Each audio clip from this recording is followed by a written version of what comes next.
गोपियाँ उनको संभालने की कोशिश कर रहे हैं, क्योंकि ठाकुर जी कहते सिर्फ 3 दिन में लौट के आएंगे। तो 100 साल तक राधा रानी इधर ही थी। सोचो, बरसाना उनका घर है। अब वो शादी होके फिर अपना जावत में गई, जी जी। बट हमेशा यहाँ आके रुकती थी नंदगांव के इधर। कब मेरे ठाकुर जी आएंगे। ठाकुर जी ने पहले ही कहा था, बहुत सारे घर आपको दिखेंगे नंदगांव में, एकदम चमकता हुआ एक घर रहेगा, वही मेरा घर है करके। और एकदम तेजस्वी एक गोप आएंगे, वो मेरे बाबा जी है करके। बट ये दोनों सब गलत हो गया। यहाँ आने के बाद चमक नहीं दिख रहा था, क्योंकि ठाकुर जी चले गए, सब चमक गया। और जो अपने बाबा जी का जो चैतन्य होता वो सब चला गया। उद्धव जी ने कहा, ये तो बहुत आसान बात है, आप तो सर्वव्यापी है, हर चराचर में सब आप फैले हुए हैं, हर जीव के अंदर भी आप समा हुआ है परमात्मा के रूप में। फिर उनको आपसे विरह कैसा अनुभव हुआ। हर जगह आप है, आप मथुरा में ही नहीं, हर जगह है, फिर उनको दुखी होने की क्या आवश्यकता है। तो ठाकुर जी कहा, बहुत अच्छा बात कर रहे हो आप। हाँ, यही चीज़ उनको ये आप देख सकते हैं, ये गोपियों का कुआं है। जो गोपियां यहाँ पर रास करके थक जाती थी तो यहाँ से जल निकाल के पीती थी। आप सभी को राधे राधे। मैं सोनू शर्मा आप लोगों को मैं दर्शन कराने जा रहा हूँ नंदगांव में, जहाँ पे भगवान कृष्ण के कहने पे उद्धव जी ने पहली बार गोपियों को कहाँ ज्ञान दिए थे, वो स्थान को आप लोगों को मैं दर्शन कराऊंगा। और आप लोग मेरे वीडियो में बने रहें। तो चलते हैं, पहले मैं मंदिर का दर्शन कराता हूँ, उसके बाद यहाँ के जो पुजारी जी हैं, महंत जी हैं, उनसे हम बातें करते हैं और यहाँ का जो भी लीला है उनके मुख से हम लोग जानेंगे।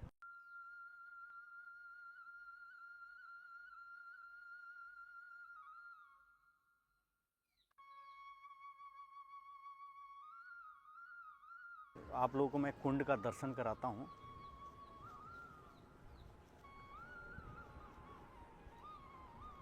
तो आप सब देख सकते हैं, ये कुंड है और यहीं पे गोपियों को ज्ञान दिए थे उद्धव जी ने।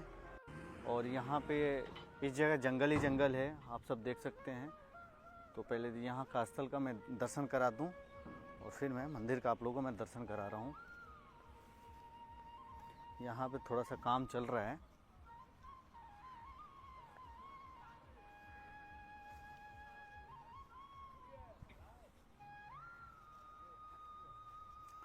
और ये स्थल नंदगांव से 3 किलोमीटर की दूरी पे लगभग है।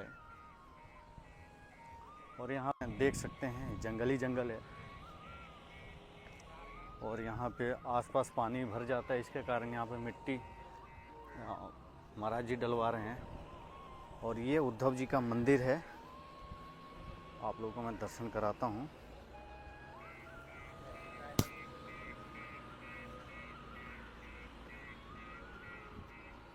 ये उद्धव जी का मंदिर है, तो आप लोग दर्शन कीजिए। उद्धव जी के मंदिर में आप सब देख सकते हैं, यहाँ पे उनके आसपास गोपियों का यहाँ पे दिखाया गया है। उनके साथ में सारी गोपियाँ हैं। तो ये वही स्थल है जहाँ पे उद्धव जी ने गोपियों को ज्ञान दिए थे भगवान कृष्ण के कहने पे। और आप सब देख सकते हैं, यहाँ पे गौ माता का धूप से बचाने के लिए यहाँ पे छाया कर रहे हैं और ये तरपाल डाल रहे हैं यहाँ पे।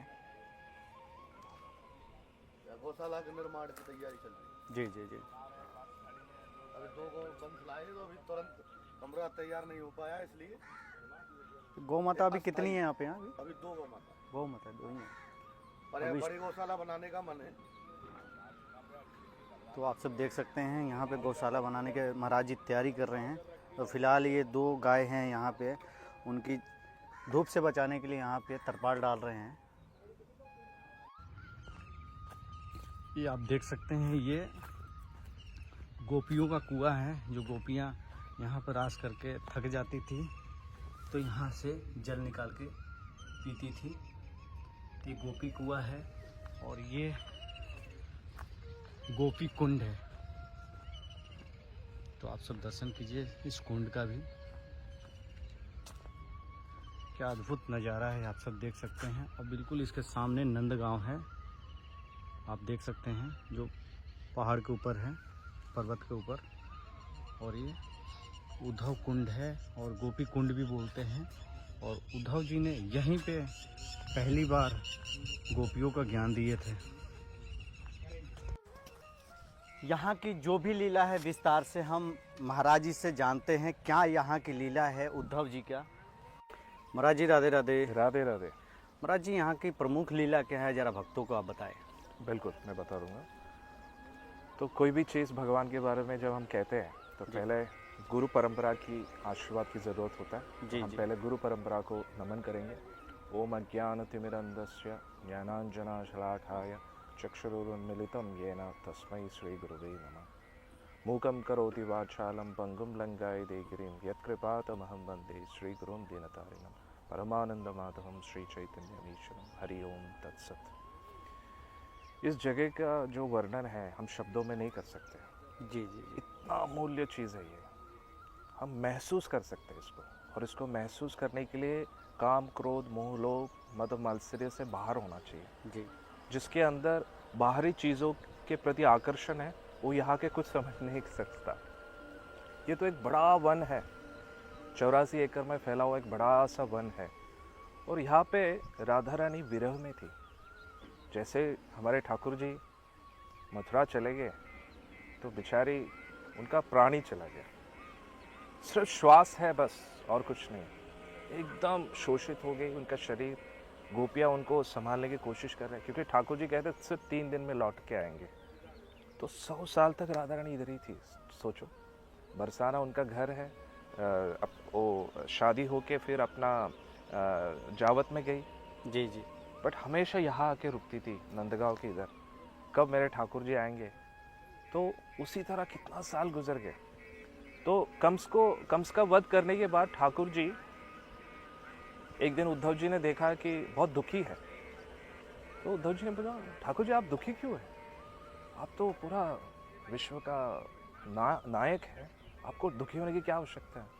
तो मैं इसलिए दुखी हूँ क्योंकि मेरे गोपियाँ दुखी हैं, ब्रजवासी दुखी है, तो इसलिए मैं उनके दुख को दूर करना चाहता हूँ। तो उद्धव जी ने कहा, ये तो बहुत आसान बात है, आप तो सर्वव्यापी है, हर चराचर में सब आप फैले हुए हैं, हर जीव के अंदर भी आप समा हुआ है परमात्मा के रूप में। फिर उनको आपसे विरह कैसा अनुभव हुआ? हर जगह आप हैं, आप मथुरा में ही नहीं हर जगह है, फिर उनको दुखी होने की क्या आवश्यकता है? तो ठाकुर जी कहा, बहुत अच्छा बात कर रहे हो आप। हाँ, यही चीज़ उनको समझाओ। उद्धव जी तो साक्षात बृहस्पति जी के शिष्य है। जी। उनको ज्ञान की कोई कमी नहीं है। तो यहाँ का ज्ञान नहीं, उनको देवलोक का ज्ञान है, त्रिलोकों का ज्ञान है। तो उनको थोड़ा स्वाभिमान हो गया था कि मुझे सब ज्ञान मालूम है। और किसको बांट रहे हैं? जो ज्ञान के परे है उनको ही बांट रहे ज्ञान। तो उद्धव जी तो ठाकुर जी ठीक है मुझे सिखा रहा है, मैं तुम्हें सिखाता हूँ क्या है, इसके परे भी कुछ है करके। तो उद्धव जी यहाँ आए, पहले नंद भवन में गए। जी। तो नंद महाराज थे और उन्होंने ठाकुर जी ने पहले ही कहा था, बहुत सारे घर आपको दिखेंगे नंदगांव में, एकदम चमकता हुआ एक घर रहेगा, वही मेरा घर है करके। और एकदम तेजस्वी एक गोप आएंगे, वो मेरे बाबा जी है करके। बट ये दोनों सब गलत हो गया। यहाँ आने के बाद चमक नहीं दिख रहा था क्योंकि ठाकुर जी चले गए, सब चमक गया। और जो अपने बाबा जी का जो चैतन्य होता वो सब चला गया। तो देखा तो उनको लगा कि नंद महाराज शायद कोई नौकर हो गए क्योंकि उनका जो खुशी सब चला गया ना। तो जाके नंद महाराज से पूछते कि ये नंद महाराज कौन है? मैं ही वो अभाग्य व्यक्ति हूँ। और उनको अंदर लेके जाते हैं और फिर उद्धव जी सिखाना चालू करते हैं कि आप दुखी मत हो, आपका बेटा सही सलामत है, वो तो ईश्वर है, आप क्यों दुखी हो रहे करके। तो नंद महाराज कहते बस आप उनका शब्द, उनका नाम मत लो, कन्हैया का नाम मत लो, क्योंकि हम उन्हें भूलना चाहते हैं, आप उनको याद मत दिलाओ। तो चकित हो गए उद्धव जी, क्योंकि यहाँ पे देखो अंदर उसकी एक माँ, उसका माँ बैठी है, उनको देखो तुम, एकदम उनका पूरा पागल ही हो गई है। तो अंदर जाके यशोदा मैया को देखती है, वो कपड़ा ले रही है और बोले ये मेरा बेटा आज ये लेके गया, ये पहन के गया था कल ये मैं पहनाऊंगी, ऐसे सब वही बोलते जा रही है। तो वो उसमें पूरा स्तंभित हो गई है, कुछ बोल नहीं पा रही है। ये खाएंगा, वो आने के बाद मैं इसको ये खिलाऊंगी, ये खिलाऊंगा, ऐसे यही बोलते रही।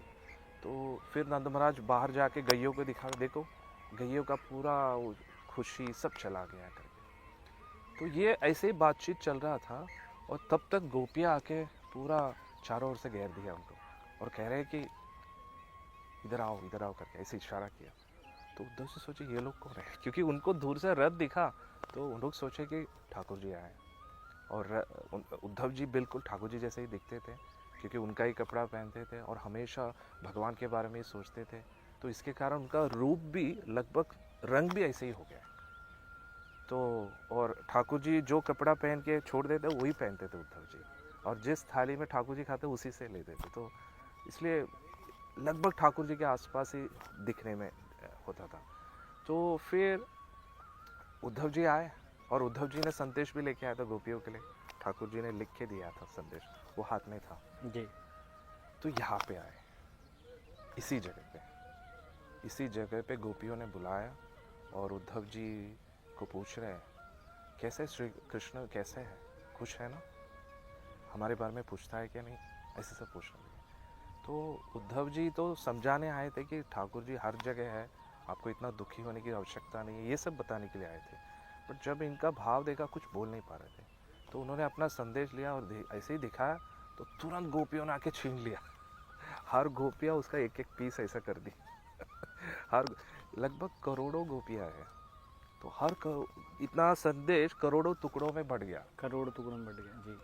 और सब लोग हाथ में ऐसे पकड़े, उसमें क्या लिखा है वो नहीं देख रहे। मेरे भगवान ने इसको छुआ है, उनका स्पर्श मिला है इसको, उन्होंने अपने दिल से लगाया और बोले ऐसा बोल के कृष्ण कृष्ण कृष्ण ऐसे बोल के रो रही है।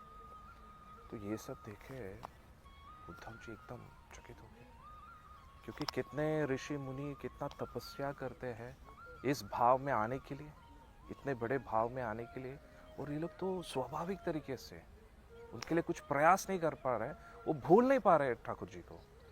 मुनि ऋषि तो याद करने की कोशिश करते हैं और ये तो अपने आप ही भूल नहीं पा रहे, उनके याद में एकदम पागल जैसे हो गए। तो ये सब देख के नमन किया उद्धव जी ने, बोले कि क्या मैं इस भक्ति को, मैं ऐसा भक्ति मैंने कभी नहीं देखा है कभी। तो सब गोपियों ने बोला ये कुछ भी नहीं है, उधर एक और गोपी है करके जो हमारी रानी है करके। तो यहाँ पे आए, तो इधर आसपास ही था और यहाँ पे इसी जगह पे आए। जी जी। तो यहाँ पे आए तो हमारी राधा रानी, उनको पता चल गया है कि उद्धव जी आए और ठाकुर जी ने दूध भेजा है। तो राधा रानी उनसे डायरेक्टली नहीं कह रहे, क्योंकि इनके अंदर गुस्सा भी है। राधा रानी को बहुत गुस्सा है कि इतने दिनों से नहीं आए फिर से, और उनको विरह भी महसूस हो रहा है। खुशी भी है कि दूध भेजा है, बट दुख भी हो रहा है क्योंकि इतने दिनों से कुछ मैसेज नहीं, कुछ नहीं।